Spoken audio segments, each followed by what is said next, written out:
Ako ang pagkabanhaw ug ang kinabuhi. Ang tao nga motuo kanako mabuhi bisan siya mamatay. Ug ang tanang buhi nga motuo kanako dili gayud magantos padayon niyang kamatayon. Ginoo, mihila ka sa kamatayon ni Lazarus imong higala. Ubani kami sa among mga kagulanan, kini among gipangayo uban sa pagtuo ug ang tanan tubag. Ginoo, dungga ang among pag-ampo. Ginoo, dungga ang among pag-ampo. Imong gibanhaw ang mga minatay ngadto sa kinabuhi. Hatagi ang among igsuon nga si Aurelio sa kinabuhing walay katapusan. Kini among ginapangayo uban sa pagtuo. Ginoo, dungga ang among pag-ampo. Ikaw nagsaad sa paraiso sa kawatan. Kinsa nagbasol sa iyang sala, dada ang among igsuon nga si Aurelio sa kalipay sa langit. Kini among gipangayo uban sa pagtuo. Ginoo, dungga ang among pag-ampo. Siya milambo sa lawas ug dugo. Hatagi siya og luna sa gingharian sa langit. Kini among gipangayo uban sa pagtuo. Ginoo, dungga ang among pag-ampo. Tabangi ug ubani kami sa among kaguol sa kamatayon sa among igsuon nga si Aurelio.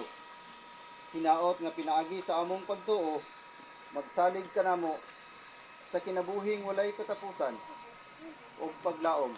Kini among gipangayo uban sa dakong pagtuo.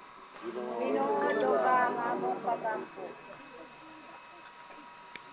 Ginoo, dungga ang among pag-ampo. Ato karong pangagdion ang pag-ampo nga gitudlo sa atong manunubos. Gato pong pagkaawito. Amahan namo nga anak sa mga langit, pagdaigton ang imong ngalan, umabot ka namo ang imong gingharian.